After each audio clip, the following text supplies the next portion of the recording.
سبحان اللہ وبحمدہ سبحان اللہ العظیم سبحان اللہ وبحمدہ سبحان اللہ العظیم۔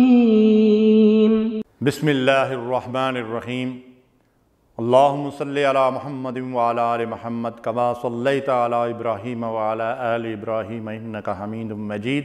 اللہم بارک علی محمد وعلی آل محمد کما بارکت علی ابراہیم وعلی آل ابراہیم انک حمید مجید۔ قال رسول اللہ صلی اللہ علیہ وسلم ان اللہ یرفع بہذا الکتاب اقواما ویضع بہ آخرین۔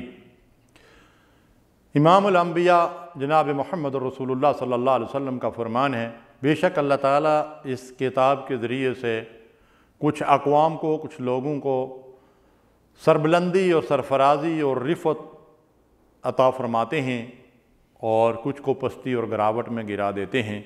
وہ زمانے میں معزز تھے مسلمان ہو کر اور تم خوار ہوئے تارک قرآن ہو کر۔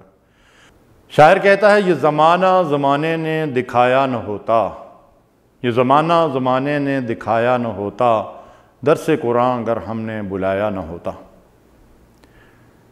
انگلستان کی مشہور ملکہ وکٹوریہ اپنے وزیر اعظم لارڈ ملبورن سے ایک سوال کرتی ہے کہ وزیر اعظم تمہارا تاریخ کا بڑا وسیع مطالعہ ہے، تاریخ کے مطالعے کے دوران کوئی حیرت انگیز بات تیری نظروں سے گزری ہو؟ وزیر اعظم نے برملا جواب دیا، مسلمانوں کا عروج و زوال۔ ملکہ نے فوراً دوسرا سوال داغ دیا کہ تو نے اس کے اسباب پر بھی غور و فکر کیا ہے؟ تو وزیر اعظم نے جواب دیا، میری سمجھ میں یہ بات آتی ہے کہ ان کے پیغمبر نے ان کو ایک کتاب دی تھی، جب تک وہ اس کتاب پر عمل کرتے رہے ان کی راہیں کھلتی رہیں اور وہ ترقی کرتے رہے، جیسے جیسے انہوں نے اس کتاب سے بے اعتنائی برتی وہ زوال کا شکار ہونے لگے۔ اسیر مالٹا حضرت مولانا محمد الحسن رحمۃ اللہ علیہ فرماتے ہیں کہ میں نے انگریزوں کی قید کے دوران مالٹا کی جیل میں اس بات پر غور و فکر کیا کہ مسلمانوں کی پستی اور زوال کے اسباب کیا ہیں، تو میں اس نتیجے پر پہنچا کہ پہلا سبب قرآن سے دوری اور دوسرا باہمی اختلافات، فرقہ واریت۔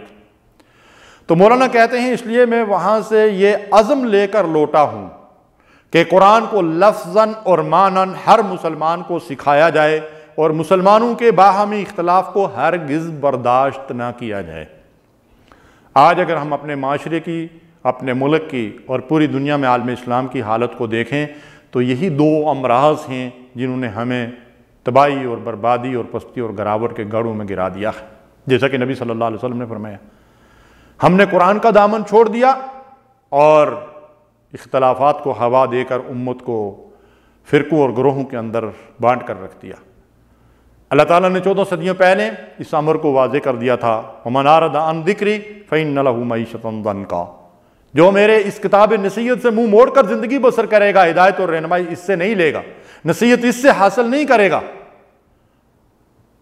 فَإِنَّ لَهُ مَعِيشَةً ضَنْكًا، میں دنیا میں اس کا جینا مشکل کر دوں گا، وَنَحْشُرُهُ يَوْمَ الْقِيَامَةِ أَعْمَىٰ، اور قیامت کے دن اس کو اندھا کر کے اٹھاؤں گا۔